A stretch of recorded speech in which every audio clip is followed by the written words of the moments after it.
Hey guys, had a conversation with Jeff Turner. Absolutely, absolutely loved it. I'd been looking forward to this conversation. Been trying to make it happen for a while. We were like two ships passing in the night. We finally pulled it off. Had some technical difficulties, but stayed the course. I'm so glad we did. Got to know Jeff face to face, in person. I've been following him for a long time. We have a lot of mutual friends. He wrote the book Saints in the Arms of a Happy God, Recovering the Image of God and Man. He wrote it in 2014, about the time Prone to Love came out, my book, Prone to Love. I remember that book because and just a heads up, it came out before Zahn's Sinners in the Hands of a Loving God. So just a plug for Jeff. But I remember that book because I had been working on a title for Prone to Love called Saints in the Arms of a Loving God, and thought that might even be a good book title. And so it was in the ether. But Jeff has been running at the perfection of God's love as Jesus reveals for a long time. And he didn't like when I used the word forerunner, and I can understand that because, there are so many that have come before us. But I do think he's been pioneering and paid some of the price for it, shared his story, got to know him. We talked about the perfection of God's love. We talked about deconstruction but from the perspective of a father who doesn't look away. He's a pretty intense, focused human being. We have a similar background, but he's able to stay the course in his convictions and certainties in ways that were beyond me. But I just loved hearing his story, and it eventually took us to a book that he wrote called The Atheistic Theist, Why There Is No God and You Should Follow Him. This conversation was for me where the rubber met the road. I have a book called Leaving and Finding Jesus, and I feel like we were really running at the same thing. The reality is I had a conversation with an atheist years ago where he tried to tell me all the horrific things about the nature of God and therefore why God doesn't exist, and I just kept agreeing with him. Yeah, essentially, I've left all of those ideas about God too. I'm not doing mental gymnastics around it, nor am I allowing myself to be compromised. And man, Jeff, he took that road to its conclusion. And at one point, he actually would have introduced himself as an atheist. Now, in hindsight, he knows it's impossible because of love, because there is no shadow of turning in love, and because when you get to the bottom, when you get to the foundation, you pull apart all the rubble and you've deconstructed everything, you find a cornerstone, and his name is Jesus. And so I love this conversation, love what we talked about. You're going to find, healthy views on deconstruction, the safe place to question what we believe, our certainties, the reawakening journey, a journey of loss, of deeper reality, of love and trust and relational theology, the measureless nature of love, the timeless nature of love being the long game. Loved this conversation with Jeff. I think it's the beginning of many, many more. And I'm finally glad to say I met him. And I look forward to the next time we get together. We talk tacos at the end. That's a lot of fun too. I think you're going to enjoy this conversation. Something I want to point out, the first part of it, you can see technical difficulties. I ended up using Zoom and some other things, and about halfway through, you're going to see the style change. That's because of my friend J.D. Cobb. You may have noticed that the podcast is starting to look a little sharper, that maybe you'll see our names down at the bottom, or a little bit of camera work as we move from one person to the next. That's because of J.D. Cobb, who's not just brilliant at what he does. jdcobbproductions.com is where you can find him, but is also an amazing fella. I've gotten to know him, and I'm thankful for him in my life. Bryant Spratlin is a good friend of his and ours, introduced us, and so glad that he did, because JD, he's a boss. You can find him, JD productions.com. If you have a podcast, you're looking for help in producing your podcast, whether you're looking to inform, entertain, or inspire, his company customizes a plan to speak to your audience. I'm grateful for him in my life, grateful for his impact on this podcast and the help that he's brought, and can't recommend him enough. So if you need help with any type of production, look him up.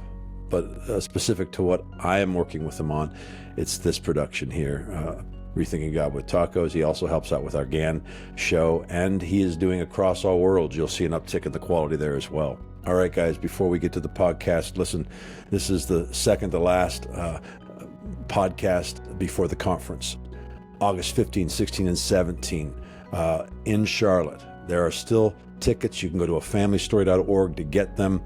I was just talking to Baxter today. We're excited about what's about to take place. Love connecting with him. Dub Alexander's going to be there. I mean, that guy's going to bring a revelation on the kingdom. It's going to blow you away. Felicia Morel has a profound voice right now, needed to speak to the inclusive nature of the love of God. There is no othering, right, in the nature of God. And Felicia is going to be there with us. Brooke, speaking to our identity, wholeness. Michael Wallace is going to be leading us in worship. Can't wait to do that. It's very rare these days that I find myself being able to participate in corporate worship, and that's beautiful. I'm looking forward to the tacos, the fellowship, the laughter, the miraculous experiences. I'm believing for all of it and excited about it. So August 15, 16, 17. Listen, if you can't be there in Charlotte with us, sign up to the virtual, the streaming. It's $99, and it's going to be live streaming, but you'll have access to it later and forever. We're including a 6-part series I did on the sovereignty of love. It's called Sovereign Love. It follows along with my book, God is Not in Control, and is a precursor to Leaving and Finding Jesus. There's a lot of life in that message. You'll have an opportunity to win a one-on-one with Brooke, speaking to identity. It'll be highly individualized. She's incredible. And then we also have interviews that'll be available and only available through that live streaming. So if you can't be with us, join us through the virtual, through live streaming. That's it. afamilystory.org is where you can sign up for our mailing list, and it's also where you can give. And I can't tell you how much that impacts. Everything that we're doing here is listener supported, and for a long time, and still in many ways, I work on spec, trusting that God is providing, and He does, and He has, and I'm grateful for those who partner with us in that way and give. You can do that at afamilystory.org. We're a nonprofit. We're 501. And so you can give one time or give monthly or weekly. We're grateful for every way that you can partner with us in giving. Our Facebook group is growing. We just topped 4,000.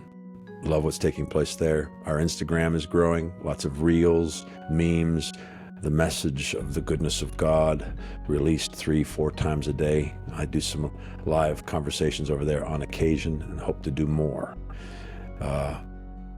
I just am grateful for all the ways that we get to connect with each other. But enough of that.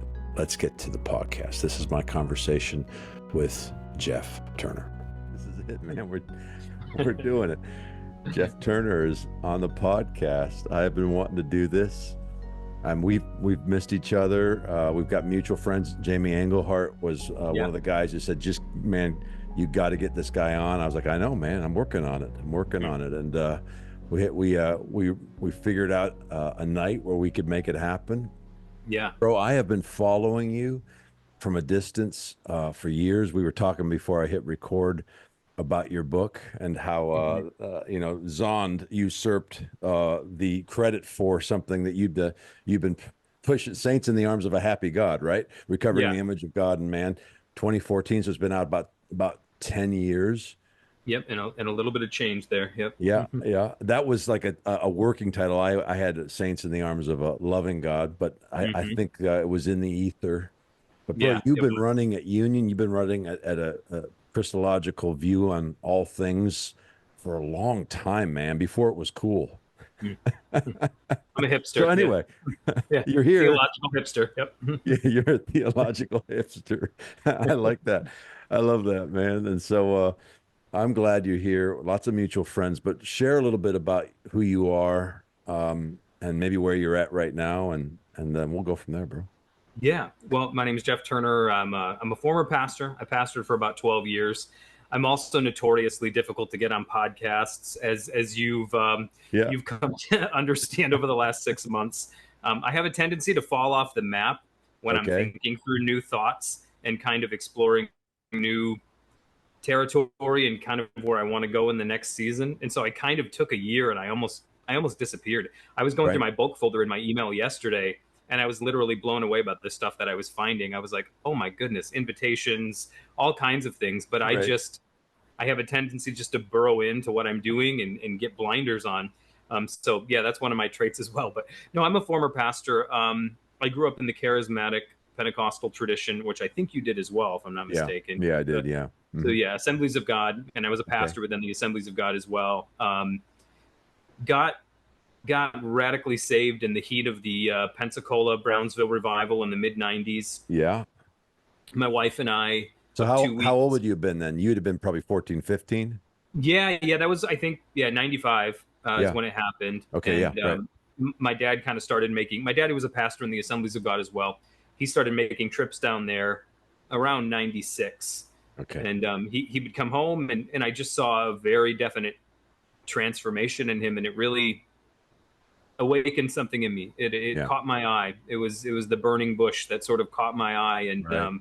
and caused me to step aside and Right. say, maybe there's something more to this than just stuff my dad peddles from the pulpit. Because this, not that my dad was never not real, but Yeah, I hear this you. was something I hadn't seen before. There Right. was Yeah. there was a life and an energy there that really kind of caught my eye. And so I kind of really got serious about things at about 15 ish. And we made several trips down there ourselves. And my wife and I, of 2 weeks, married July 14th, 2001.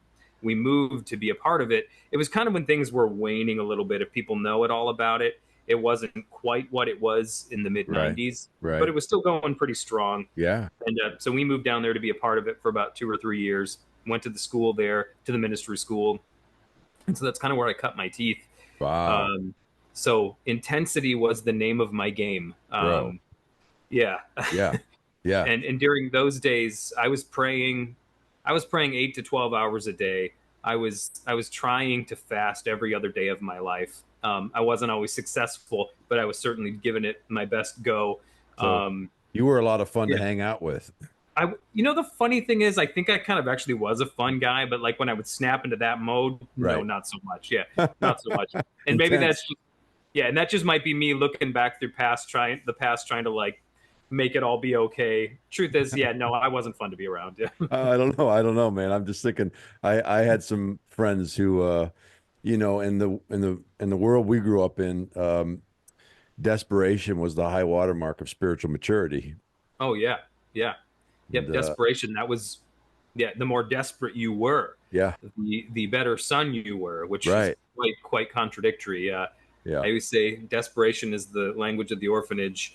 Um, you know, Yeah. but that was the language I was very, very, very adept at speaking, Yes. and I spent that was the hallmark of who I was as a person. Like every message I preached, it came back to desperation, and it was almost like, I would even say we're always going from glory to glory.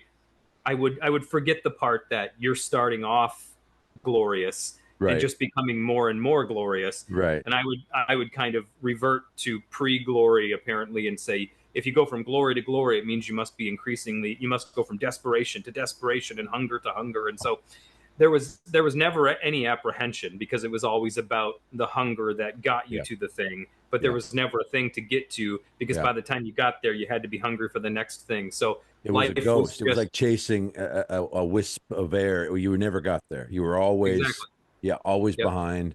Yeah, you'd We get were. a glimpse. You get a Yep. glimpse of the glory. Yep. I think I'm in Christ for a minute. I think I got into him, and I almost got Yeah. into Christ today. Yeah. Yep. I always compare it now to the old show Finding Bigfoot, where they're out they're standing on the cliff crying, doing their Bigfoot calls into the night, and they'll get a blurry photo here and Yeah. there. Yeah. But that's pretty much all you ever get. And it kind of strings you along episode by episode, like, oh my God, maybe the next episode they find it. And then at some point you're like, if they'd have found it, it'd have been in the news. They didn't find it. And eventually you just give up on the whole operation. Bro, that But is the best definition of my spirituality in my 20s. yes. On the hunt for Bigfoot. I Mhm. know he exists. He's Yes. there. Yeah. That's awesome. Yeah. So, that kind of marked our early days, and it marked our early days in ministry as well. Yeah. My wife and I was always probably the more radical of the two of us. Yeah. Without me, she probably would have leveled out and been a more balanced individual, but I was always running to the other side of the canoe, causing it to nearly capsize because I was just Mr. Go for it. I was, Right. I don't have an off switch. I'm either just like in rest mode or I am going for it with everything that I have. Right. And Right. so I did that, and I preached hellfire and brimstone like nobody's business. I often say that I could preach a hell message that would make sinners in the hands of an angry God look like a Mother's Day address from the child of Oprah Winfrey and Joel Osteen. That's what, like, I mean, I preached it, man. And I'll never forget the one sermon I did. It was called Sermons from Hell. Oh my Where- God, bro. where That's It was based on, the Queen of Sheba will arise at the judgment and speak against this generation kind of thing. So I was like, well, what if at the judgment God allowed others to speak to us about, how our actions caused them to be where they were? And so I preached it, and then the lights would go dark, and in typical, like, still living in the 90s church fashion, kind of the strobe lights, the smoke, and here would come. It was so sick, honestly. and that's when you did the altar call. Yeah, well, then they would preach and like back up everything I said, but as like a soul in hell, Oh, and then right. I did that. There was like 5 different scenarios I went through. This was a hybrid of like a hell message and Heaven's Gates, Hell's Flames, and all of that stuff that traumatized us all. Wow. And I mean, I was a true believer in this thing. Yeah. This wasn't something I just did for income. It wasn't something I just did because my dad did it. I was Right. convinced, Yeah. Yeah. and I was convinced because I had a real encounter with Jesus. I had a real encounter with the Holy Spirit that changed my life, that marked me forever, that try as I might, I've never been able to get away from. Right. It's just that it was had in a context, Yeah. And when we have experiences, it's like we're all liquid. We're born liquid, and we're supple, and we can fit into different molds. Yeah. And then we have an experience, and that experience sort of freezes us into whatever mold it is that we happen to settle in. Right. Right. And so you tend to walk away, you walk away from the experience thinking the context in which it was had has been justified and verified by the experience. Right. Because how could I have such a real experience if the atmosphere in which it was had wasn't, what they were saying wasn't correct or whatever. Yeah. And so, I had a real experience with Jesus. It was Yeah. life-changing, transformed me from top to bottom, inside and out. Yeah. But it was informed by all of this hellfire and brimstone, Yeah. heavy-handed legalism. Yeah. And so it was just this negative feedback loop. One thing confirmed the other thing. And so I couldn't question one, because No. to question one would be to potentially lose the experience Yeah. that I And knew that was real. Yeah. Exactly. Right. Yeah. And so, that carried me for a while. But as you know, you pastored, right? You were a pastor. Yeah. A little bit now and then. Yeah. Yeah. So as you know, that tends to exhaust you, Sure. and if you're doing it whilst ensconced in a belief system like that, Yeah. it kind of speeds the process up. Especially if you don't And- have an off switch, which you apparently don't. So. Yeah, exactly. And so, and I hit a wall, I Yeah. just hit a wall of just exhaustion, doing, prayer meetings on this night, the kind of revival style meeting that we would do on Tuesday nights where it would start at 5 and go to like midnight, Bro. the Wednesday night, just kind of like Bible study night. Then you're, worship practice. Friday night we had our like group that was connected with Kansas City and the House of Prayer, where we would host Right. 24-hour prayer vigils on Friday nights. And it was just like Bro. non-stop, Bro. fasting, praying, going after God, fasting, praying, going after God. Yep. Got to Yep. get more holy, got to be more desperate. Yeah. And I came to the end of myself, man. Yeah. Yeah. I came to the absolute end of myself. Yeah. And we were up in, you're familiar with the state, because apparently you lived right across the river from where I live in Port Canada. Huron. I was born in Yep, so- Sarnia. Yep. Right Yeah. across the, the Yep. other side of the border. Yep. So we had a cabin at the time up in northern Michigan. Yep. And I was just so desperate for something to change this one evening, you know, Yeah. that I went out into the dark, middle of the woods, you know. Good thing there were no bears about. Right. And I'm just bawling my eyes out, crying out to God, you know, like I'm done, but I can't be done because I've got to keep going, but I'm done. I can't keep going. Yeah. But I can't keep going, but I've got to keep going. What do I do? Yeah. And I consciously, it was like the first, I don't want to say it's the first honest prayer I ever prayed, but it kind of felt like it, where I was willing to just lay everything down completely and to not have it return to me. You know, that if it doesn't return to me, it doesn't return to me. I was willing in that moment. Yeah. And I consciously just saw me taking all of my theology, everything I believed about God, everything I was convinced was true of God, including my experiences I'd had. And I said, God, you know, this is the language I used at the time because this is how I'm thinking. But I'm like, I lay it all on the altar, you know, send the fire, burn it up. You know, that's the prayer, the way I'm praying. But I'm like, send the fire, burn it up. Whatever remains, I'll hold on to. And if nothing remains, then none of it's worth holding on to. And I consciously laid it down. Wow. And from that second on, things began to change. Yeah. Like things just began to change. And I began to have experiences with God that were of a far more gracious and kind and loving nature. Yeah. And maybe it was just because I let the filter down. You know, maybe it was just because I let those walls down through which the encounters were they were having to pass through in order to reach my conscious mind. Right. You know, maybe it was just because I set them down. But whatever it was, I started to experience God as loving and as kind and as gracious. Yeah. And I began to just spend hours in silent contemplative prayer, whereas before I would pace the floors like a caged tiger, you know. Right. You know, God, you know, crying out to God. You know the story. You know, I won't let you go until you bless me. I've had those exactly. nights. Yeah. I'm going to pin you down and you are not getting away. You know, I'm going to wrestle you until you're going to have to wrench the socket of my hip if you get right. Yeah. You know? I've had those nights. Yeah. And I mean, I would just begin to just bask in his presence. And, you know, it was still more in that vein that I came from, you know, very different from maybe how I would do things now, but it was what I knew. He speaks in the language of our understanding, right? Absolutely. Absolutely, man. Yeah. And I began to just encounter the love of God, like in ways I had never encountered it before. Right. And I began to just have these moments where I would go out into public, and there were a couple of them that really marked me. I remember getting up off the floor of my office and leaving, and I went to a local grocery store Are to buy produce. Are you still pastoring right now? In the story, yes. In this time? At the okay, moment, that's what I meant. And, Yeah, so I was just in my office, just praying, just sitting there in silence, just basking in this love that I was newly experiencing.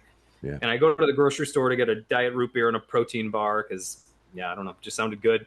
And I'm in the like protein bar aisle of the grocery store. Right. And I see a woman who at the time I would have not have thought could be included in the family of God. And I say that just because she was advertising her participation in a lifestyle that at the time I would have said excluded her. Yeah. Right. Because of my beliefs. Sure. And I'm just watching this woman helping her elderly mother.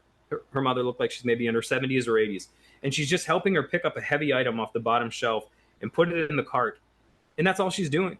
But in that moment, it's like I'm just seeing that perichoretic love of Father, Son, and Spirit that I didn't have words for yet. Yeah.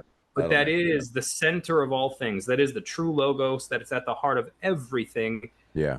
But that at the time, I had no clue was the ultimate reality. Yeah. And I'm seeing it play itself out there. And I just lose it, bawling in the aisle. protein bar in one hand, diet root beer in the other, and I'm just I'm staring at feeling these it. two women bawling, like, God bless them. I don't know what they thought, but Right, right.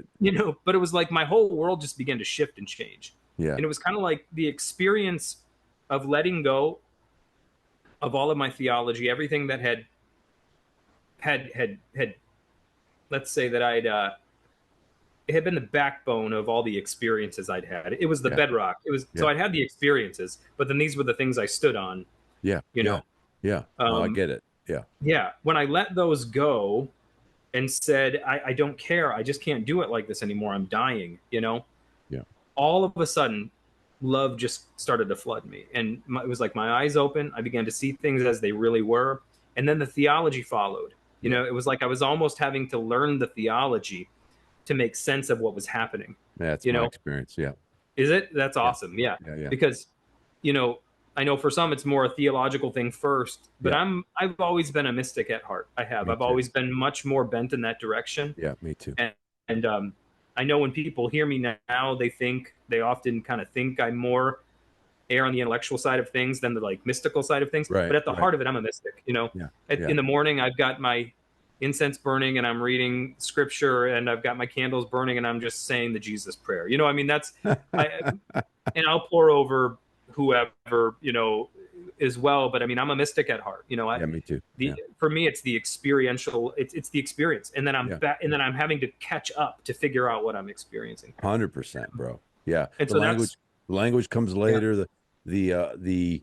I mean, briefly, yeah, similar stories. There would be a lot of parallels. I wasn't, I'm an artist, and hmm so I'm wired a little different. Where eventually I went to bed, and so you eventually I would have worn me out yeah, yeah, because yeah, I had those friends who could go further than me, and I was like, yeah. But yeah, but the same journey where in hindsight, you get the language later, you discover the early church fathers later, you discover yep, all of the theological understandings or all those academic words later. For me, that was my journey. I mean, I literally, when I had my major shift, without telling anyone because it wasn't allowed, hmm I stopped reading all things but the Gospels because I yeah, was like, I have to get a Jesus lens. yes, And so for 2 years, that's all I did. mm. But it's the same. It's experiential. In that sense, I'm grateful for my charismatic Pentecostal upbringing because they did highly value the encounter, the experience. And so, I totally get it. I will say this before you keep going. You were deconstructing before before we were calling it that. Yeah, Yeah. yeah, for sure. And Yeah.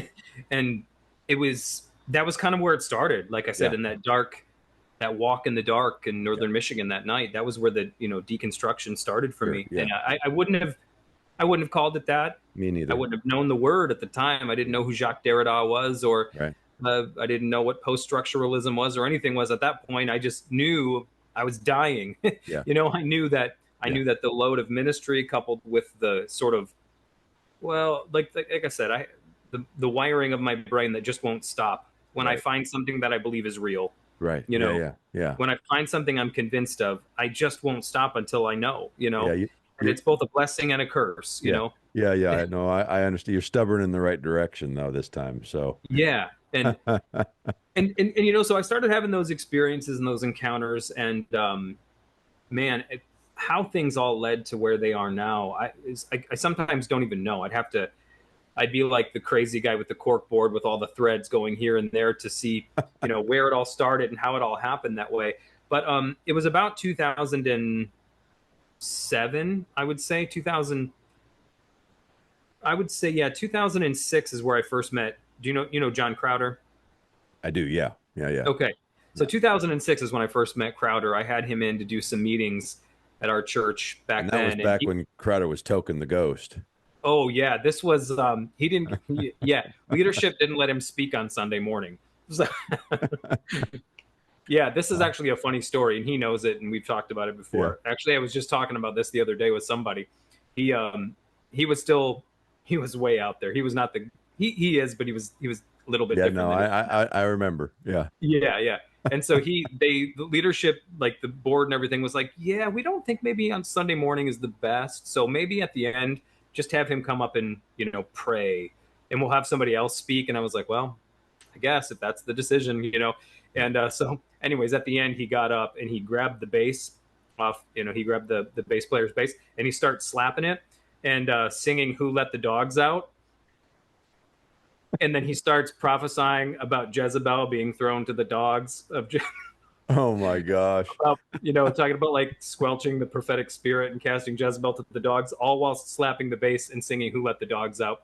It was a Sunday morning that went down in history. Infamy. Yeah. It was great. But anyways, I met him and we kind of became connected then. And it was interesting because a year or so later, I started to notice that he and I were saying very similar things about grace and about the finished work. Yeah. And words that we weren't really using when we met the first time. Right. And it was also funny because I remember his number at the time to call his ministry was 1-800-DIE-DAILY.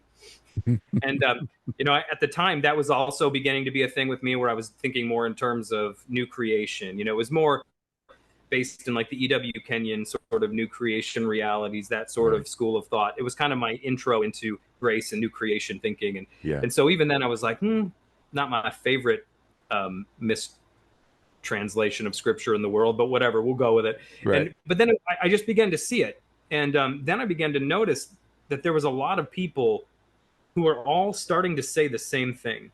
And it was a lot of us who came from this hyper revivalist school of thought. Yeah. It was like we were all driven to the end of ourselves. Yeah. To where we were forced to rest. And it was like that phenomenon where you really don't realize how tired you are until you sit down at the end of the day, and then you wake up 3 hours later. It was like so exhausted by the revivalism of the 90s and all of that, the whole prophetic stuff, as you said, which I'm grateful for, because I'm grateful for the being rooted in the experiential. Yeah, that's right.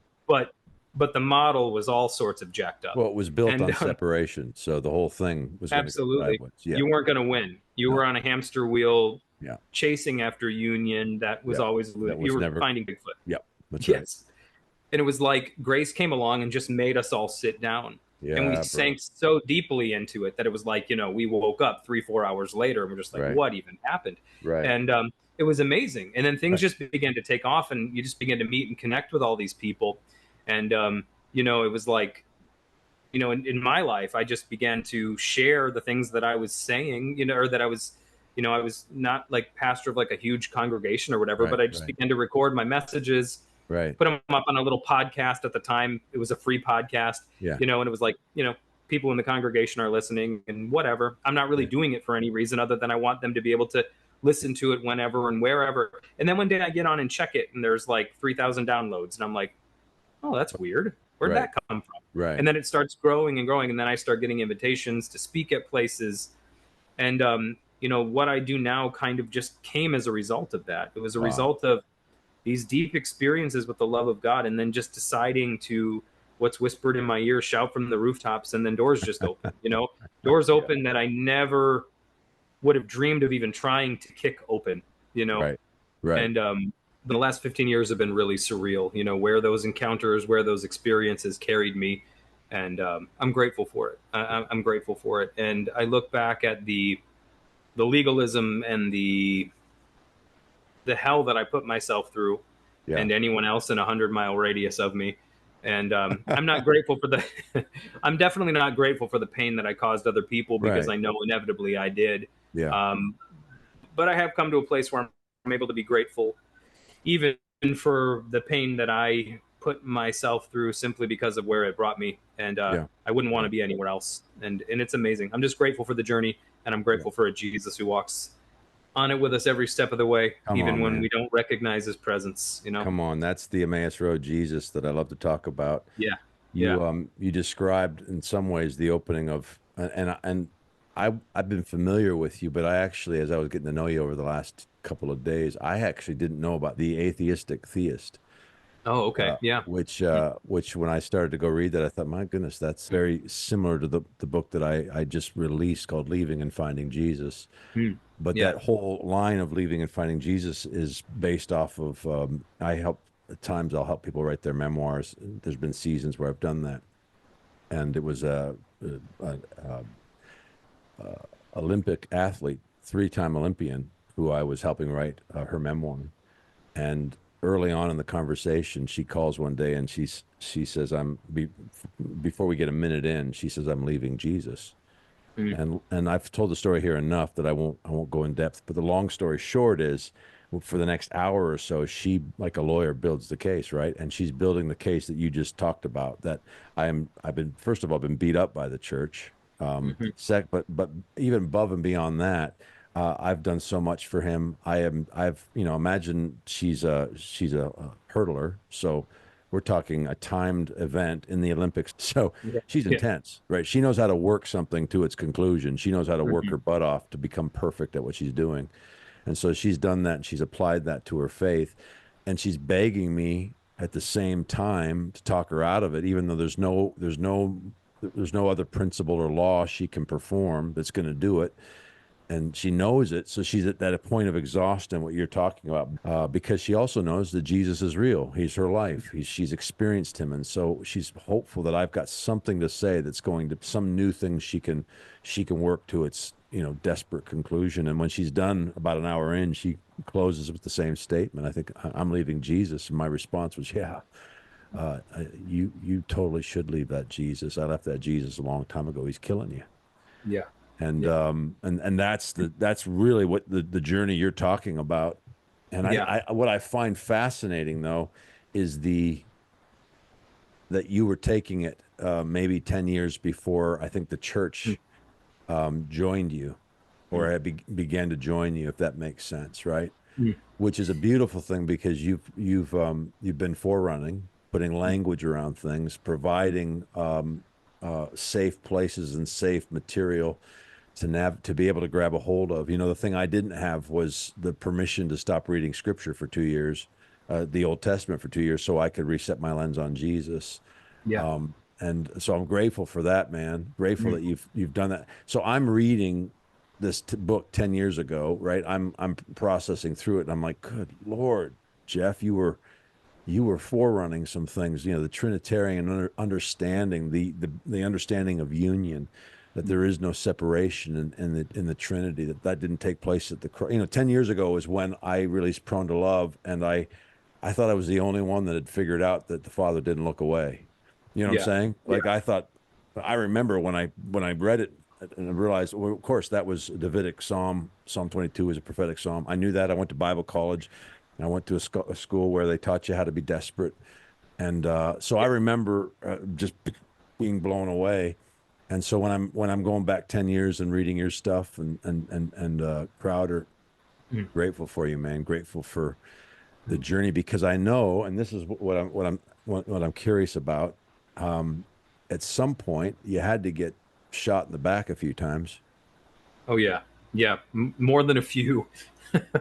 More than a few. There's a few scars probably back there, but um, yeah. And I think in some ways I'm used to that at this point, Yeah, because I don't want to claim forerunner status or anything, but I mean, I think it's just because, like I said, my mind will just lock onto a concept, and I'm yeah, just, yeah, whether for good or for bad, yeah, if I believe it's real, and I yeah, think it's a gift I got from my father. yeah, He the night he was baptized in the Holy Spirit, he says he was at a full gospel businessmen's meeting, and he heard people speaking in tongues, and he just said to himself, if this is real, yeah, then there can't be anything more important on the planet than this, because yeah, this is God. And yeah, so he was like, so I guess I'll just give myself to it. And I got that from him, where I, at a so young good. age, was just like, if this is real, there can't be anything more important. And so I'm going to give myself to it. Yeah, And the funny thing is, it's really kind of caused our paths to diverge from one another theologically, but it's the same spirit that yeah, animated him in that moment is the same spirit that animates me now. And so even there's a union, even though it looks like yeah, a yeah, division. It's not. It's the yeah, same thing. yeah, Every novel thing appears in the form of a repetition. So yeah, there was some blowback. There was some stuff that came with that, and I'll yeah. never forget the first. I was actually just thinking about this the other day, because I go through my Facebook memories sometimes and just, I'm like, what was I doing 10 years ago today? Oh, I Right. was in Disney World, or oh, I was preaching here or there or wherever. Yeah. And I found the first time I met Francois, a translator of the Mirror Bible. Who wrote the And foreword for that book? he did, yeah. He wrote the foreword for That's great. Saints in the Arms of a Happy God. Yep. Yeah. And so the first time I met him was in Fort Collins, Colorado, at a friend of mine, Caleb Miller's church. Caleb and his parents, Mike and Marilyn Miller, who a lot of people in the Grace movement probably know. Caleb was one of my dearest friends, and so I met him there at a conference we were both speaking at, and the picture, I don't want to say it got leaked. It just went on. We posted it because why wouldn't you? It's Francois. He's like South African Jesus with like this voice like Aslan. He sounds like, literally, it sounds like and a Liam hug that melts you. Yeah. Yeah. No, if you sit by the subwoofers and he's preaching, you're just like, I'm ascending to the third heaven. Like it's like, and he's just such a beautiful human being. Like seriously. So but I remember I posted a picture of him and I at that conference, I don't know, 10, 11 years ago now. And that was the first ever cancellation I got. And, people are like, "Oh, you're running with that crowd now." I'm like, "Oh, I was unaware. Right. There was a crowd I was running with. Right. Right. These were people who were whatever." And then, that's kind of where a lot of that started for me. And but the great thing was there was such a tight-knit community in those days. And sadly, some of the groups that were groups in those days aren't really as tight as they once were.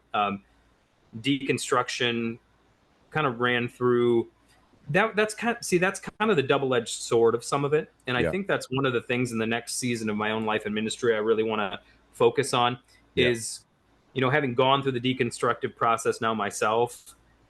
And I don't want to sound like a deconstruction hipster now, but like having gone through it and passed through it and seen some of the perils and the pitfalls, as well as the great things about it, to maybe be able to offer something kind of like wisdom at least. But there was such a tight-knit group back in those days of people who were discovering each other on Facebook and here and there, and just connecting. And it was like you're states apart. You thought you were the only one believing this way.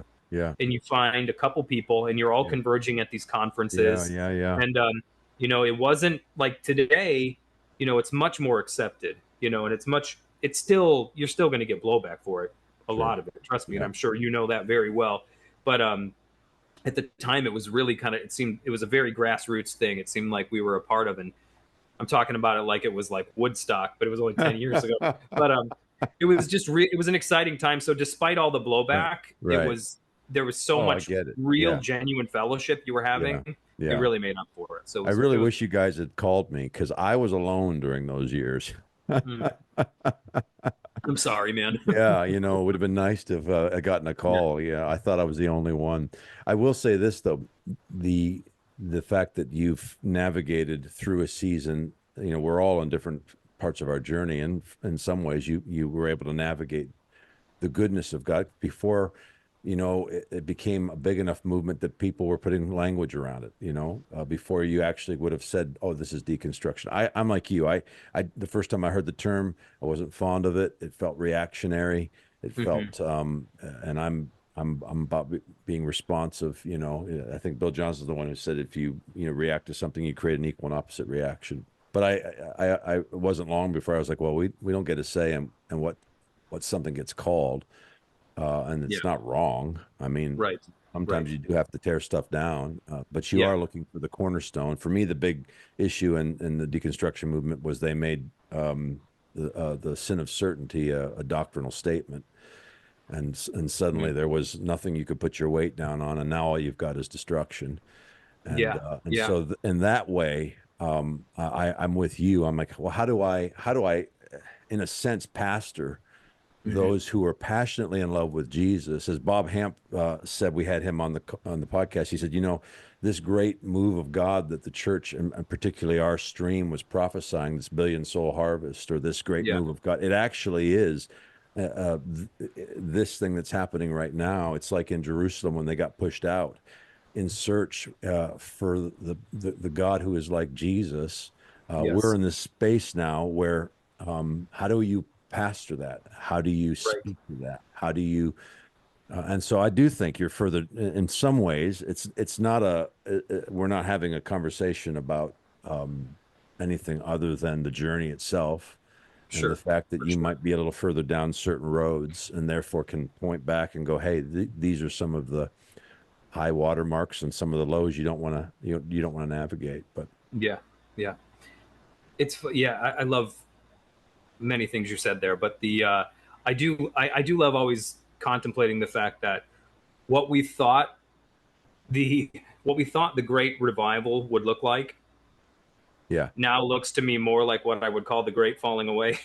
right, And right. what we thought would be the great falling away is actually more like the great awakening. So we always used to say, you see dry bones, I see an army. I always say, you see a great falling away, I see a great awakening. You know, Yes, and bro. You you could know speak to that. that's and even in the deconstructive process itself, I mean, well, we may as well just I may as well just say it because you said I have a second book called The Atheistic Theist, and in Yeah, The Atheistic Theist, I talk about where the journey of discovering the grace of God landed me for a season, which was in an atheistic place. yeah, And I know that sounds absolutely absurd.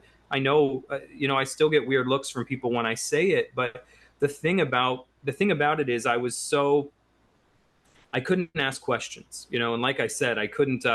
It was more like I was defending the experiences because the experiences were genuine and they were real and they changed my life, and they were buttressed by the theology. So to pull the theological Jenga blocks out, you were going to lose the experience. Is kind of what it felt like, and right, and right. these experiences shaped me, right? Yeah, yeah. Well, grace gave me permission to ask the questions I was never permitted to ask before. Just give a definition of grace Yes. because and then keep going. Yeah. Well, I'll say how I'm referencing it and how Yeah, I was experiencing it at the time yeah, was more just a relationship with Father, Son, and Spirit that was unbreakable. yeah, I couldn't get out of it. I was yeah, stuck in this thing, yeah, yeah, And so, like my family, whether we're having a good time and playing checkers or whether stuff's getting thrown across the room, it yeah. doesn't really go like that. But I'm just saying, I know you're what you're still saying. family at the end of the Yeah, day. And it was that's like, right. I can't get out of this thing. Yeah, I'm yeah, here. yeah. I am permanently seated in the living room with Father, Son, and Spirit. I'm Come not on, in a courtroom. I'm not going to get hauled out. I'm come on, here, come and on, this is a family conversation, and we're going to have it, right? come on. Yeah, And so I realized I could ask my questions, right? yes. And some of my questions, well, they ended up going deeper than I thought they were going to go. So I start questioning original sin. Well, Right. original sin is the whole basis of my theology, right? Sure. Yeah. Yeah. Even my grace theology, Yeah. because it Yeah. was still I used to be this, but now I'm a new creation and Right. I'm this. Yeah. Yeah. And God used to be this way toward me, but now that I'm in Christ, He's this way toward me. And Yeah. prior to the cross, God was this way, but now after the cross, God is this way. It never And so made you, sense because they'd tell you God didn't change, and yeah, then I had to live in the mental gymnastics of a God that changed. yeah, no, exactly. Yeah. God is love. His love is always good, as Jesus reveals. And we exist to grow sure. Sure today than we were yesterday, and sure tomorrow than we are today. And on August 15 through 17, we get to grow sure together. Guys, the Rethinking God with Tacos conference is quickly approaching. We're excited about all the ways in which we're going to connect to the heart of the Trinity and to each other. We're going to break bread together, or tacos, of course. I have great expectation for God encounters, people encounters, love encounters. Baxter Kruger will be there. Dove Alexander, Felicia Morel, Brooke Waters, Derek Turner, and myself will be hosting. I'll be speaking. We've got lots of friends coming, and we still have some spots available. So August 15 through 17, you can learn more about the conference or buy the tickets and come join us at afamilystory.org. Afamilystory.org. Really excited about this, our first conference, and I can't wait to see you there.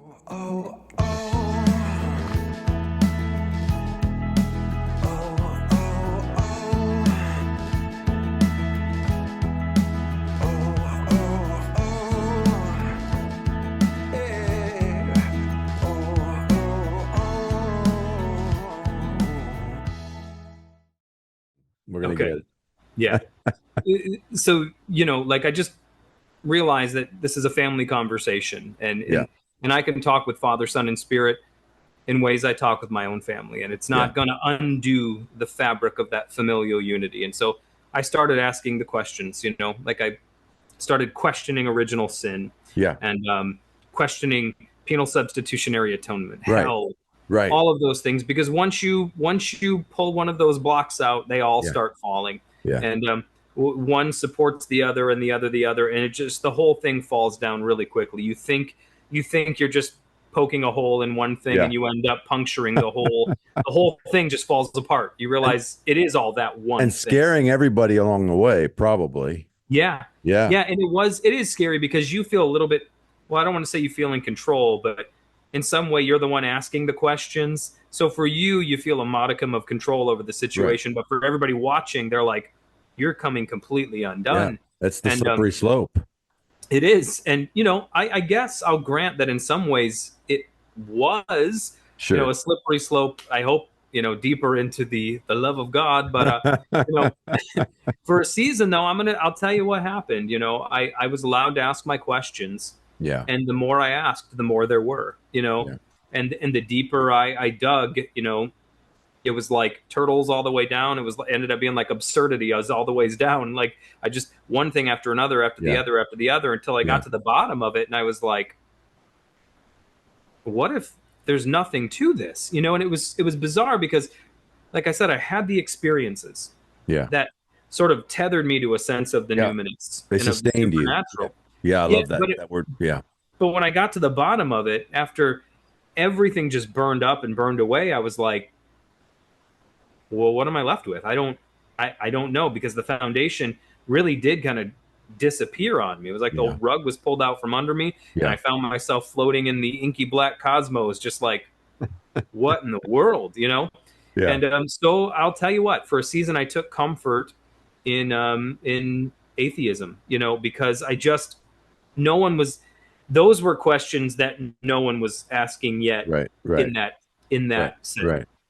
You could question the theology, but to question the whole thing, the theo and the theology, that you couldn't do. And I get it, but I had to find a conversation partner.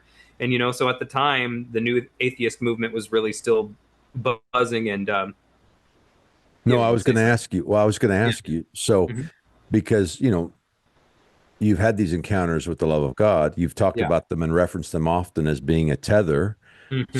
So were you atheistic in theory?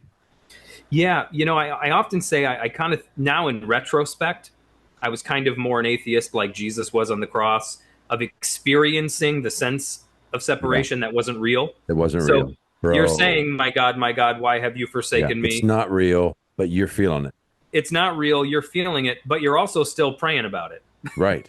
You know what I mean? You're in it. Yeah. You're in it. Yeah. And so I was kind of an atheist in that sense, where it was still, and that's the beauty of the reality of Christ, of what Paul talks about when he says Christ, his gospel was to unveil Christ in us, which is the hope of glorification. Come on. Even when you don't know it, it's there. His mission was to go to the Gentiles who had no concept of Christ or the Christ, and certainly not of the indwelling Christ. And his gospel was to go back and to tell them, going back generations, this has been true of you. And it's true of you up until this present moment.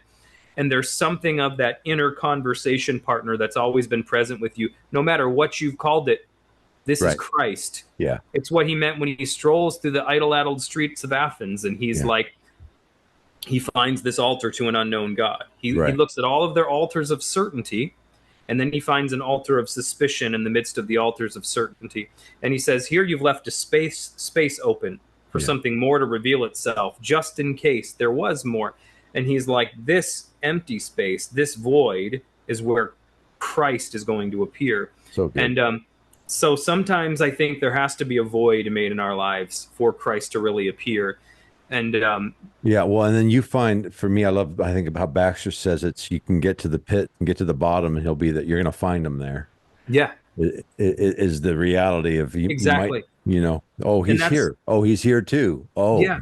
Well, and that was the funny thing. It was like the more I studied atheism, I started with all the, the gadflies of the new atheism, who, God bless their heart, they were entertaining for a season. Christopher Hitchens is one of the greatest orators, I think, who's of the last century. Brilliant, razor sharp wit. I still listen to him just to laugh. I mean, Yeah. nobody fried, evangelicals the way Christopher Hitchens did. It's still funny to listen to just because he was so good at what he did. And to be quite frank, it's easy to fry an evangelical because there's no logic to it.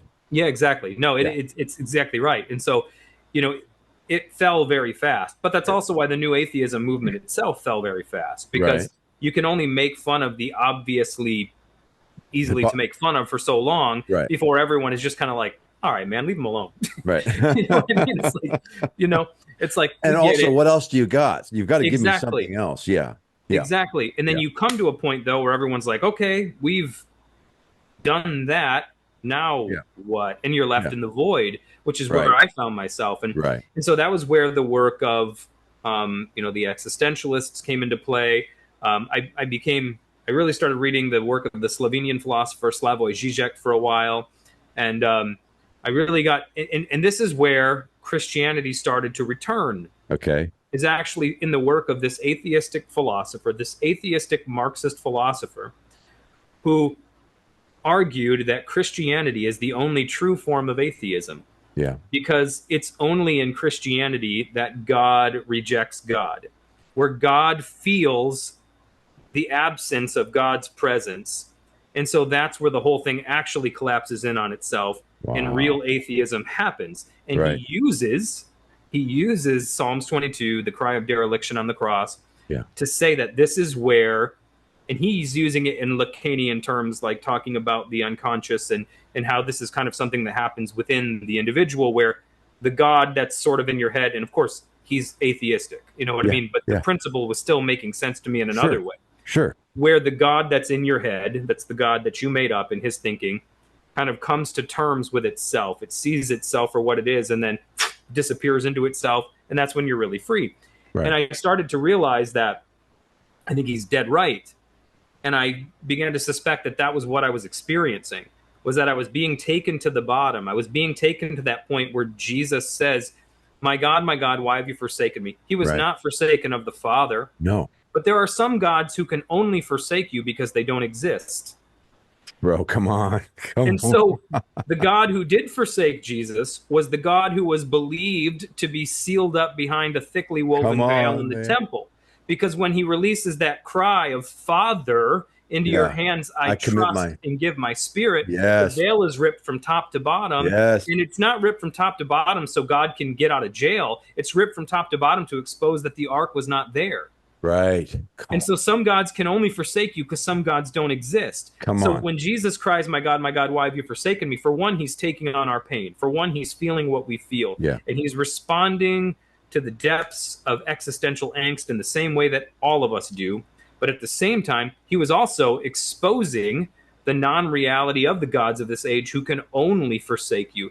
And with his final cry, the temple veil is rent, those gods are exposed as non-existent, and the God who is Father, into whose hands you can trust your very spirit, is revealed as, reality itself. And so that's, I think, real atheism. And that's why I talk about the atheistic theist, because I think I opened the book, at least somewhere in there. I wrote it a while ago. So it's one of those things, as an author, you sometimes forget what you wrote. Yeah, I do. Yeah. Somewhere in there I wrote, I tried to be a Christian, but I wasn't a good enough atheist to pull it off. And so I tried to be an atheist, but I wasn't a good enough Christian to pull it off. Right.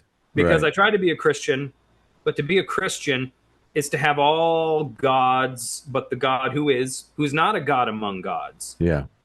Who isn't just the ground of being, but who is being itself. Yeah. He's that in which all it's, and it's not even just a he, that's just a throwback to how we think and talk, but the Godhead is that in which all things live and move and have their being. So it's not just one God among many, one idol, you smashed 9 idols and you leave the 10th one standing. It's a matter of, it's not a matter of getting to the bottom of the idol pile and finding the real one that all this detritus built up around.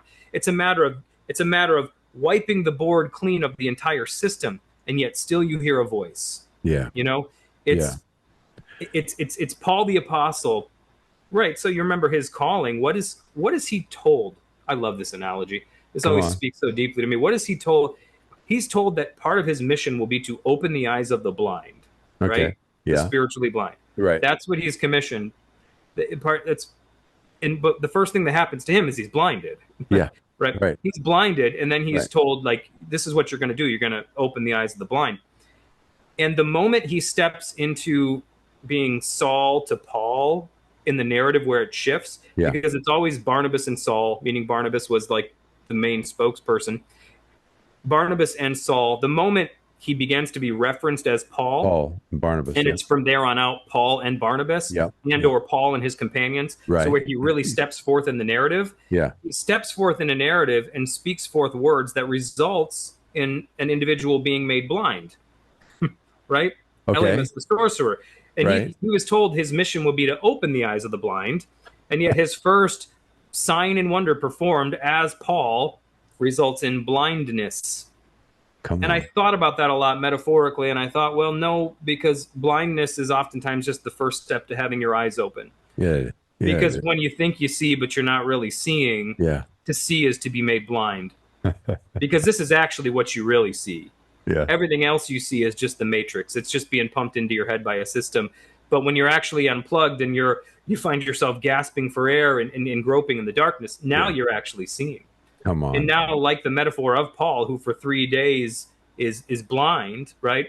Until grace appears to him and commissions him and heals him. So we too grope in darkness for seasons. But all the while, it's kind of like when they talk about, if one's a strict creationist, they won't like the metaphor, but I believe creation is kind of like a software that's installed in reality, and it works its way out. And I don't care how long it takes to work itself out. 6 days or 6 million years, I don't really care. I hear you. We're here now. Jesus is Lord. That's all I care about. I'm with you on that 100%. So, but when they talk about the evolution of the eye or the creation of the eye, how it's believed that happened is that the light-sensitive cells in the bodies of aquatic creatures would be drawn to the top of the head because that would be the closest to the light streaming in. And so over time, they gather in clumps, right?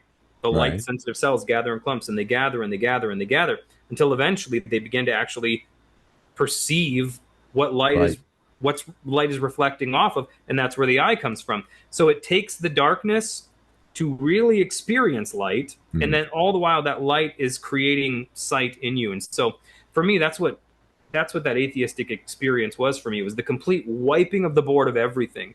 It was my eyes being open to what I actually had been seeing all along, which was nothing. And then I, in that season, sat there while eyes grew, right?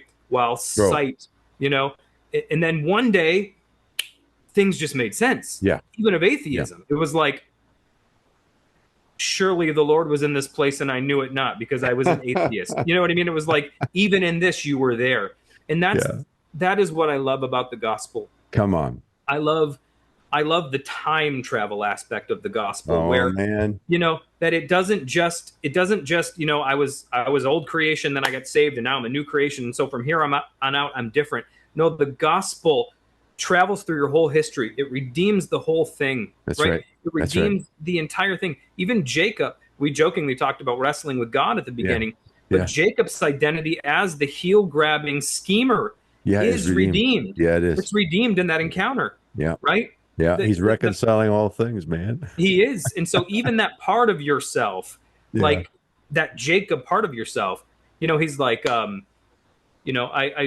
I won't let you go till you bless me, forgetting the order. And he's like, tell me your name, because knowing the name of a deity gives you control over a deity in an ancient mind. Right. And he's like, no, this is not what this journey is about. This is not about you gaining control over the divine. Here's what I'm going to tell you. I'm going to tell you what your name is. That's right. It's not about you knowing my name and gaining control. Here's what it's all about. Let me tell you your name. You were Jacob. You were a heel grabber. You were a schemer. You were one who could get things done by the power of your will. But I say you're Israel.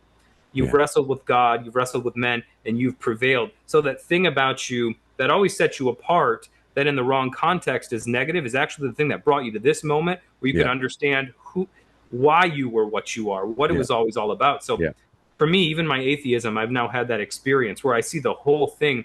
Like, I don't see my life now as I dipped off here for a minute. I don't see any such thing as backsliding or anything. It's just all in Christ. Here will I sing. Oh, oh, oh. Hey guys, interrupting for a second. Glad you're here. So thankful for this podcast. Thankful to get to do this with friends. Thankful for Derek and all of those who have navigated it with us. Listen, this podcast is done under our nonprofit, A Family Story. 12 years ago, I had a vision and I wrote it down. I'm going to read it to you. Family Story is a relational community of creatives, family and friends. I see all of us as creatives. We do life together. We envision and express God's love through our gifting and grace. We are worshipers, dreamers, storytellers, and preachers, a family of dads and moms, brothers and sisters, daughters and sons, united by a passion to know and reveal God's perfect love. I feel like I'm seeing the fulfillment of some of that vision 12 years ago. The mandate on A Family Story was to create media content catalytic for an encounter with the love of God. afamilystory.org is our website. I encourage you to go there. There's a whole lot of media content there. There's books and articles. There's films, some music, and this podcast. That's the home of Rethinking God with Tacos, which is pretty dang cool. It's been life-giving, as I said, the community around it, the community of creatives, of family and friends that's growing. It's blown me away. And so I'm thankful. I'm thankful for all the relationships, connections, and I'm thankful for all those who've given. Rethinking God with Tacos is listener supported. If you'd like to support us, you can go to afamilystory.org. Again, we're a nonprofit. And I would encourage you to join us on our Facebook group. Follow us on Instagram, all the socials. If you're curious how to find me on the socials, it's at Jason Clark is. Otherwise, like, share, write a review on iTunes or Spotify. Tell your mom. We really are loving doing this, and I'm so thankful for everyone here. All right, it's time to get back to the podcast. All in Christ. So I write about the Emmaus Road, and this is what's fun is I'm hearing our journeys and I'm hearing our discoveries along the way, and there's so much that parallels. Now, as I mentioned earlier, you're a little more intense than me, but you already started that off with I'm an artist. I'm going to make music, and I'm probably gonna chill out while you're still praying back in the day. Like that's but I love how you're wired and how God designed you. For me, the Emmaus Road is really what you're talking about. They say we had thought he was the one. Well, he was the one, but not like they'd thought. And he came hidden to them so that he actually didn't, so that their preconceived ideas didn't get in the way of who he was, so he could reveal himself to them. It's that. And for me, I didn't have to become atheist in one sense, but 100% is what was taking place. So I have a whole section in the Leaving and Finding Jesus where I'm leaving all these elevated gods that don't exist, that I had made an altar to, or that the evangelical church had made an altar to and then put upon me. And whether it's how I approach scripture, all the things you're talking about, my understanding of justice, my understanding of inclusion, all things. This is the same thing. Once you get a God who doesn't turn away, well, then you have to revisit all the areas in which you've had a God who turned away, all the things you built upon, all the structures and theological constructs. For me, I use this story of when I was 21, and I also not Pensacola, but Toronto. The Toronto Vineyard thing that was happening, Airport Vineyard, and I got a few years on you, probably 5 years. That's why I kind of guessed your age. So I was in college when that happened, and got married in 95. But I went there, and on the way back, I remember being in an art museum outdoors in Niagara Falls, and they had you remember the 3D art. Where you kind of cross your eyes and striations and cross your eyes. I used that to say, for an hour I stood there and tried to see what the other guys couldn't see. And it was always there. I just couldn't see it. And it took years for me to eventually be able to go, oh my God, it was always there. I just couldn't see it. And it was a rewiring of my brain. And the day that it happened, suddenly I could see it everywhere. And so I've used that analogy for my spiritual journey of it wasn't like it wasn't there. It required a journey for me to actually reshift and rethink until I could actually see it. Yeah.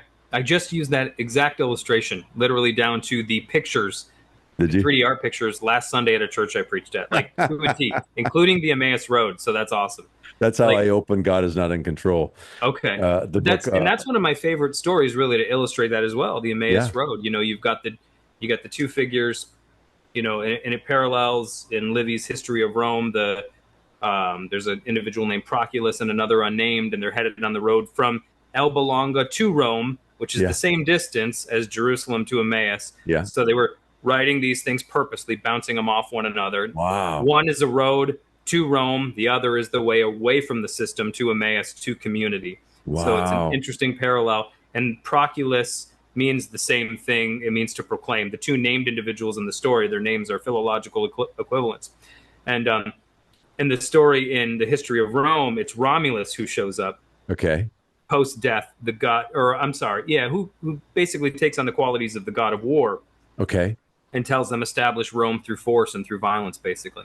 And in Wow. this story, the opposite happens. These Yeah. two individuals are leaving the system, not Yeah. heading into the city, they're leaving it. And the stranger shows up and begins to speak to them and tell them, essentially, you've understood scripture completely incorrectly. And the whole thing is a metaphor for the fact that they're walking with someone they didn't know. Even as they've walked with scripture all their life, they just didn't realize Christ. The spirit of prophecy, or the testimony of Jesus, is the spirit of prophecy. Yeah. It's always been there. Yeah. You just didn't realize it. Yeah. And so they're walking together, blind to who he is, Yeah. until he breaks the bread, opens it up. He Yeah. reveals to them the true logos versus the one that they saw, and they see it's him.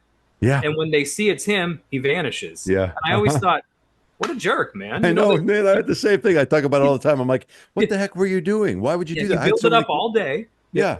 Yeah. My take is, I'm like, I had so many questions. And when I said that to him, he's like, exactly. Yep. Yeah.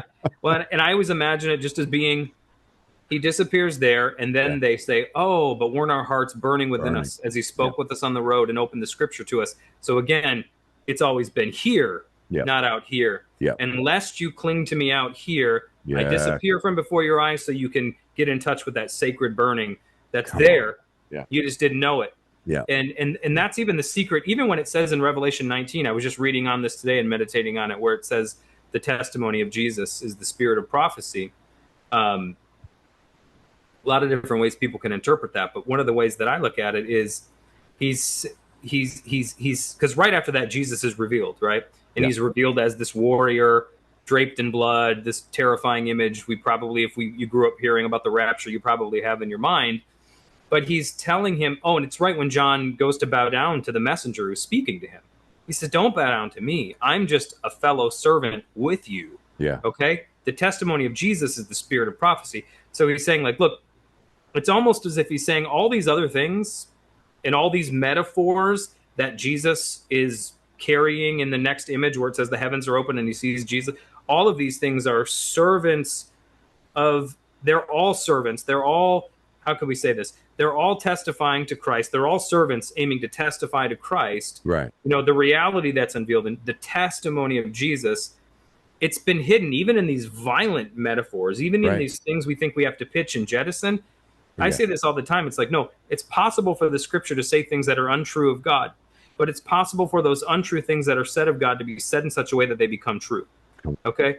Because God says in Job 42, I believe, of Eliphaz the Temanite, he says, I'm angry at you and your friends for the things you've said about me. They're incorrect. Right. And then Right. Paul, in his letter to Corinth, quotes from the very passage that God is referring to when he says, I'm angry about the thing concerning the things you said about me. When he says God confounds the wisdom of the wise. Right, So it's right. like God himself says, this isn't true. Come Paul on. says it in such a way that it becomes true. Come on. Because the testimony of Jesus, the spirit of prophecy, it's what helps you pull out of Yeah. these things. The testimony of Jesus, Yeah. it's always there. He's Yeah. been walking with us all along. It just takes the breaking of that bread for our eyes to Come open on, to that reality. Come on. You know? And then the rest of that story, when they go back to, now they go back to Jerusalem, and they're Yep. not going back with some knowledge, some academic breakdown, some itinerant ministry that they're going to start. They go back with the revelation, and Mhm. in that is the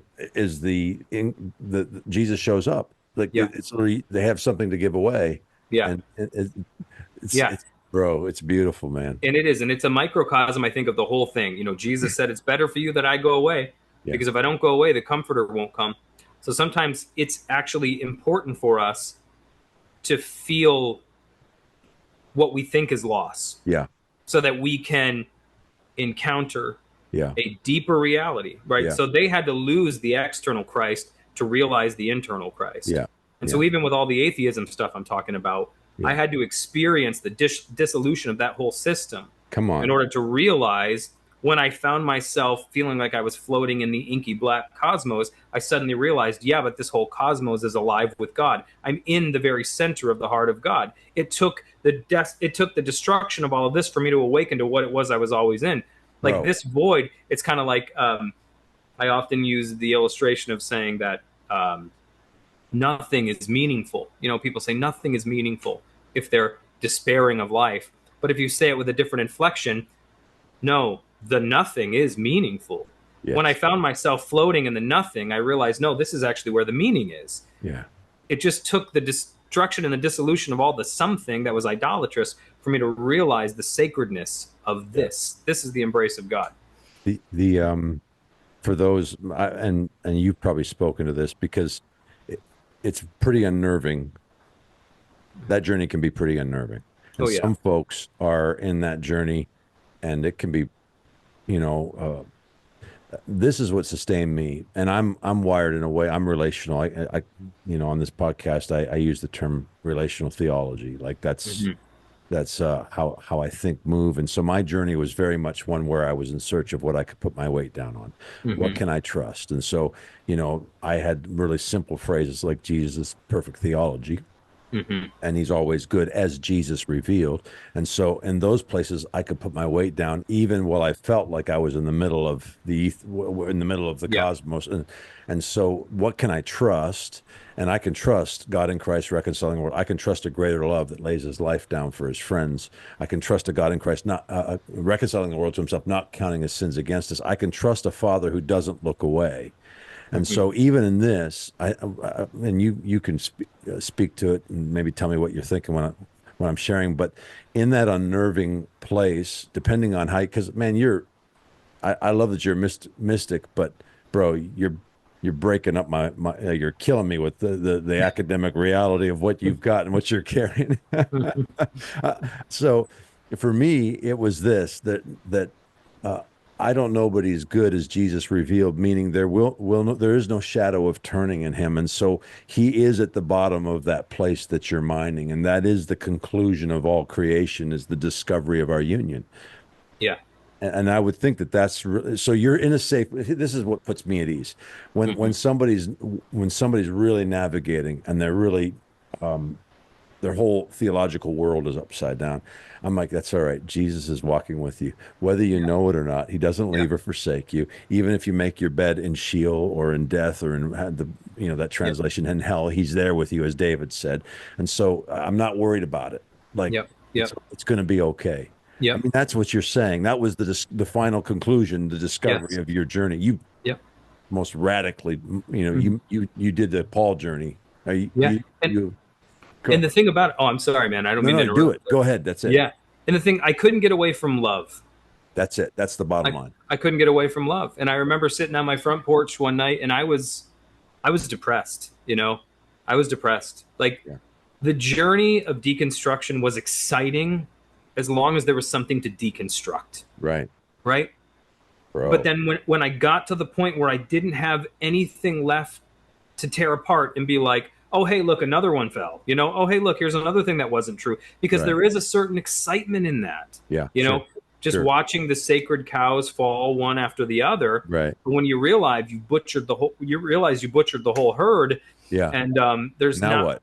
Really. Yeah. Okay. Right. That's, I'll never forget. I was walking through my kitchen one night, and it was like it felt like I walked into substantial darkness. I was just like, boom, and it just hit me. I don't know what else to take apart. Right. And I don't know what else there is to do if there's nothing else to take apart. It was kind of like, it was very similar to the moment out in the dark. Yeah. up in northern Michigan. It was similar. It was like opposite ends of the pole, but it was like the same experience. Wow. You know, it was like I was exhausted now from the experience of you know, taking reality apart. Yeah. And it was like I hit this wall, and it overwhelmed me. And I was sitting on my front porch, and I was even thinking about the photograph, the Hubble Ultra Deep Field, where it just, and I'm sure you've seen it, and it's just all these little pinpricks of light, you know, and just tens of thousands of them. I'm probably more than that, millions probably. Millions, I don't know technically. Yeah. And then you're told each of those is a galaxy. A galaxy with a sun, with planets. Right. And then you realize that tens of thousands, not just of stars, but galaxies just like our own. And then you're told that is just a pinprick within a pinprick within a pinprick in the night sky. Right. And I remember sitting on my front porch just really trying to wrap my mind around that concept. Right. And it was like I was zoomed out so far, right? That was what I was seeing. You know, and Chesterton said that he said, I see in the future there's coming a war between the microscopist and the telescopist. The telescopist looks so far out that he misses what's right here. The microscopist looks so deep down that he still is missing what's here, you know? Right. And both of them make the world smaller in their own way by making it larger. Yeah. And so I was zoomed so far out. Everything was just so, you know, you're getting that feeling of nothing matters because everything's so vast. And I just had this experience of like everything kind of coming together in like a singularity. And it was like all of those in my mind, call it a vision, whatever. It was like all of those lights in that image I was contemplating just came together into just a couple that I saw go up to my kids' bedroom windows. Come on. Those windows that were illuminated. And it was almost like, so what? Yeah. So what? Because as far as you're concerned, those lights are what matter. That's it. That's and even if this is true, you're just on you know, whatever, the pale blue dot, you know, Sagan, you know, it's like, it doesn't matter. What does your heart burn for? And it's like those kids, my wife, all the responsibilities I have as a father. I love it. That's what burns in me. And it was like that I couldn't get away from. Yeah, that's it. And that's Father, Son, and Spirit. That's it. Whose life you're there. That's what you're in, you know? And it's like in that moment, you will realize that I'm in you, you know, and it was like, just life. This journey has just been one discovery of that truth after another.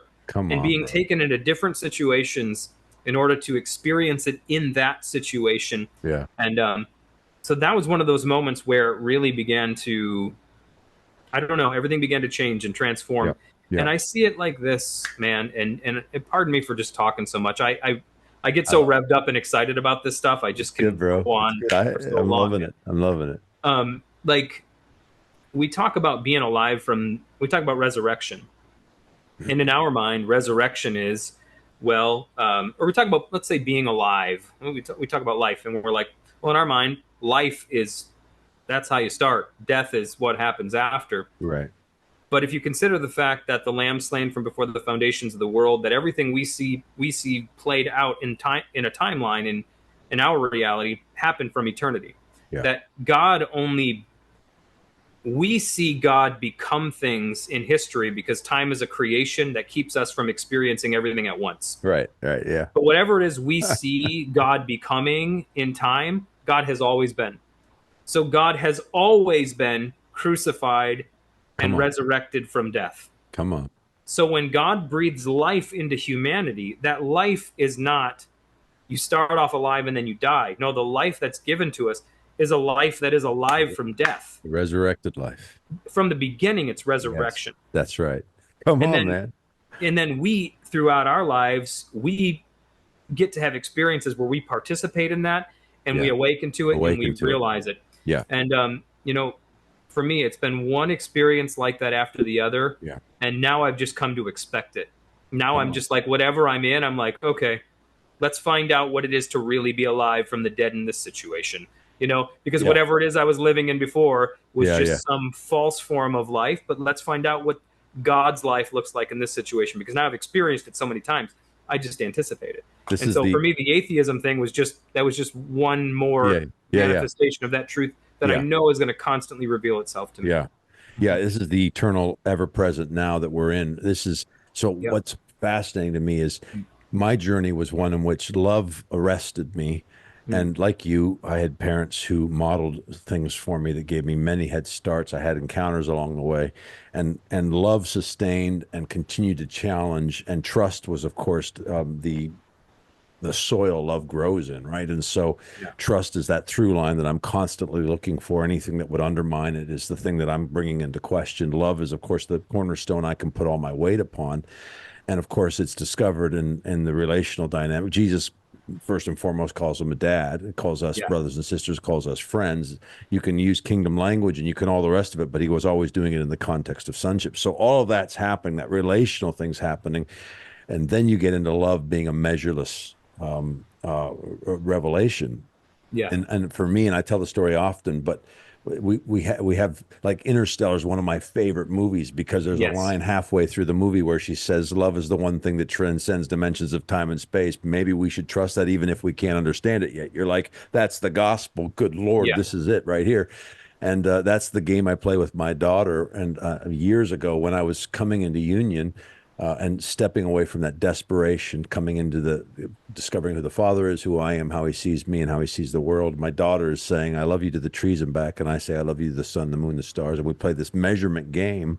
Mm. And I get a litany of my love for her. And when I've done everything I can, she looks all clever at me. And this is when the Holy Spirit, Father, Son, Holy Spirit, I go, "I love you, the trees and back, the sun, the moon, the stars, to infinity and beyond," and a Googleplex. And I'm going on and on and on. And then she looks at me all clever. She says, "Daddy, times two."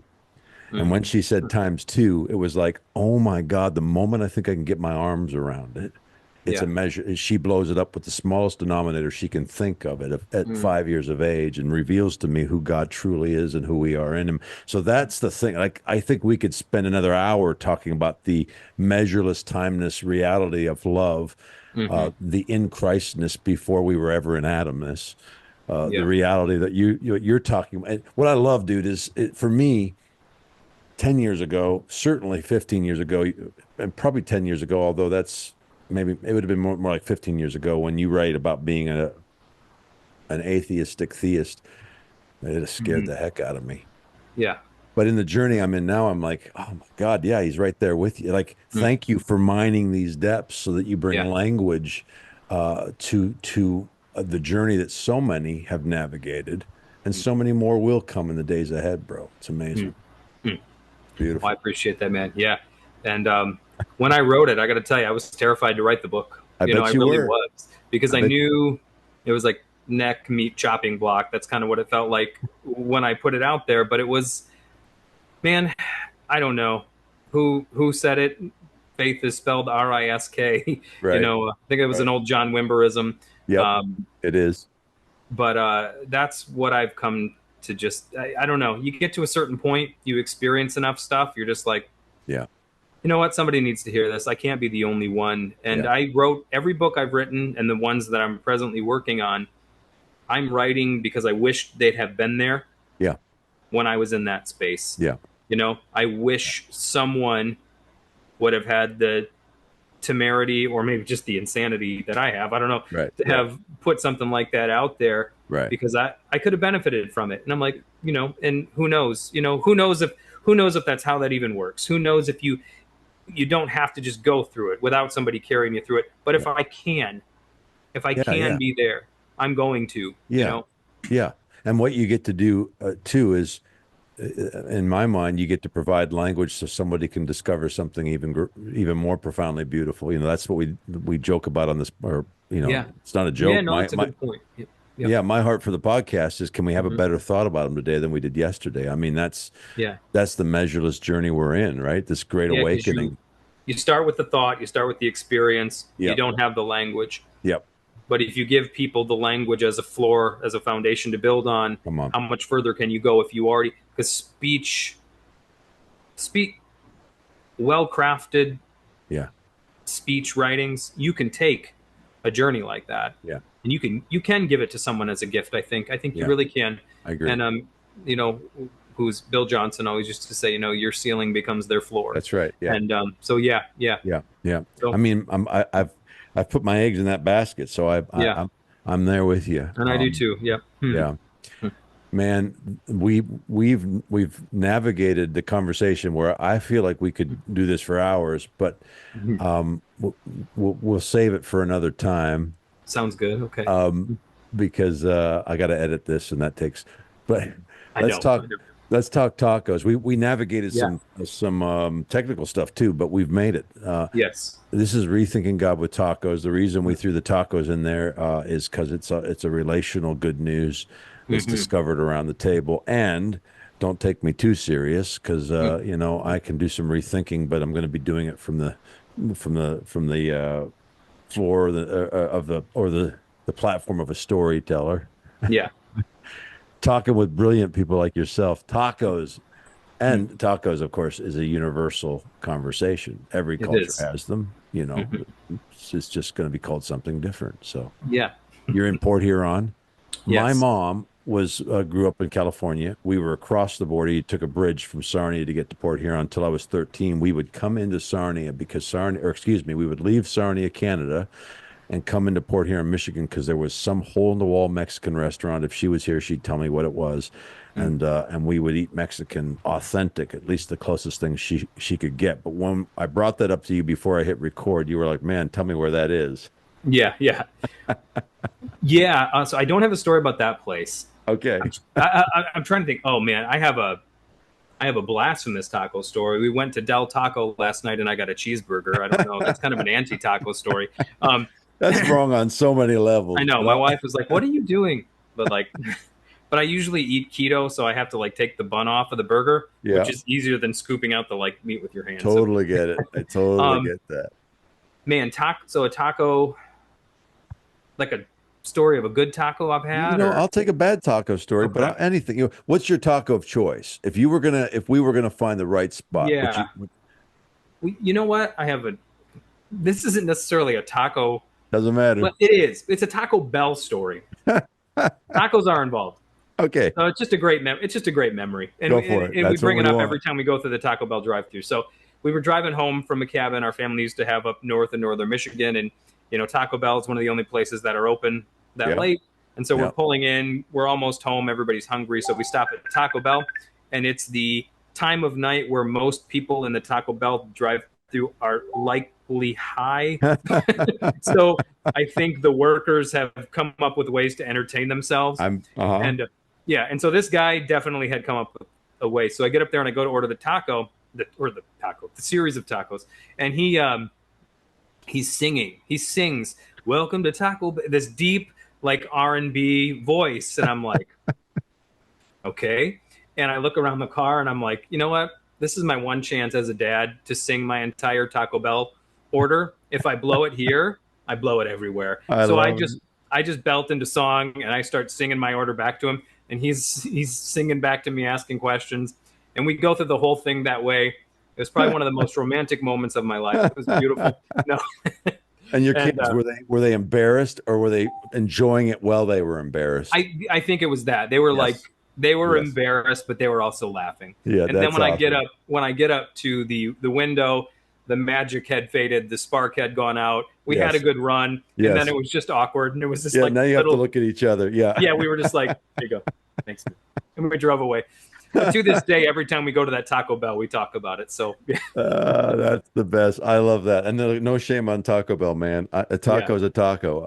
I'm all yeah. in on it. So There's a that's liquor awesome. store up here that has a taco that has like an authentic Mexican place, just like a window cut out of the side of the liquor store where you can go and order these pretty friggin' awesome tacos. Bro, And that those are good. That's a good place. And I can't remember even. I feel so bad. I wish I could give her some love and tell her say the name of the place live. But those are some good tacos around in here. Port Huron, Michigan, Hmm. next to a liquor store, Yep. hole in the wall, good tacos Yep.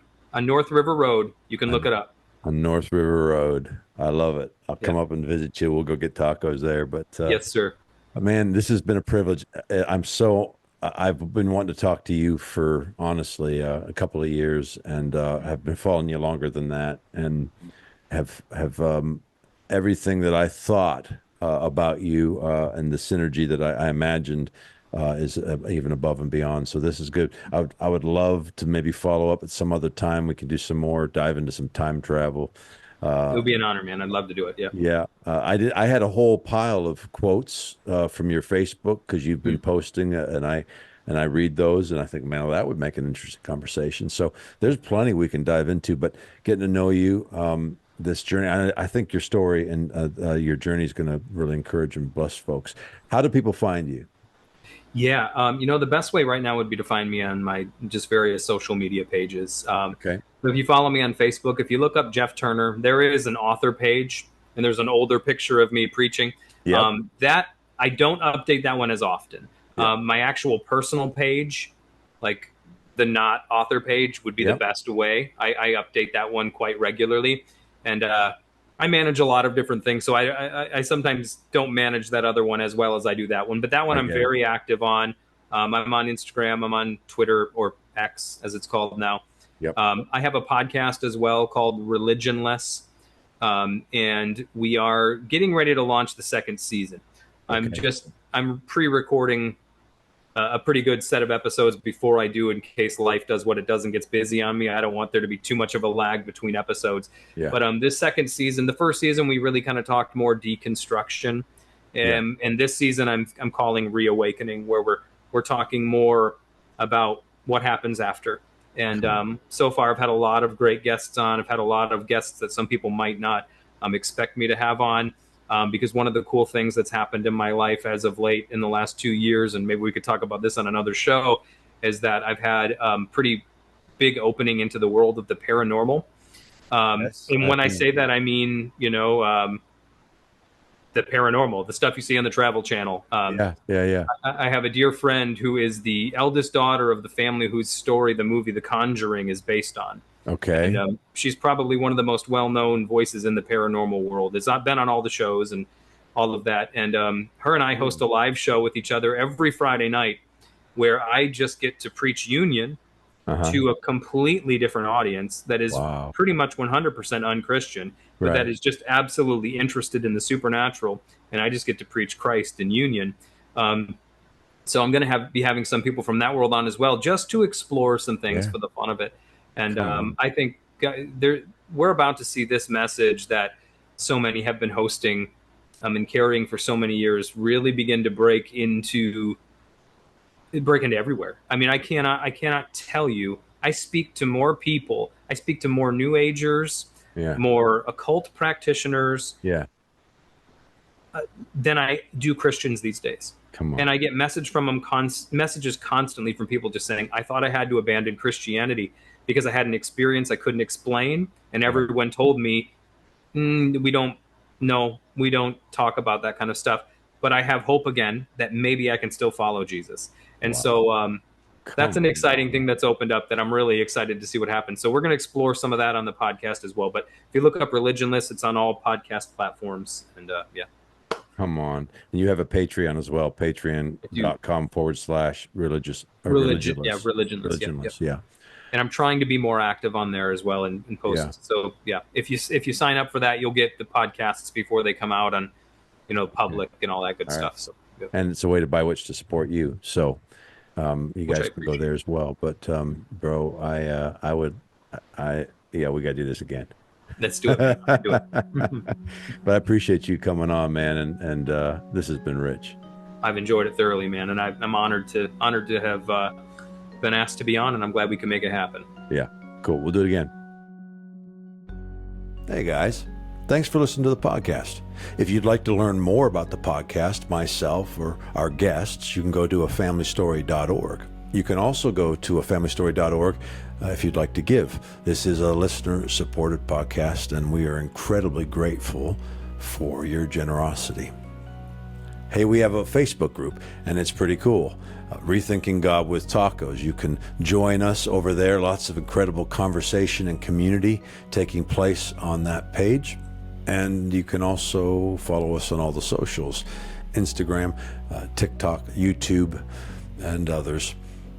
Hey, I'd love it also if you went on iTunes and left a review or shared or tweeted or liked the podcast. Let your friends know that this is a good place to hear about the love of God. I pray grace and wonder over your day.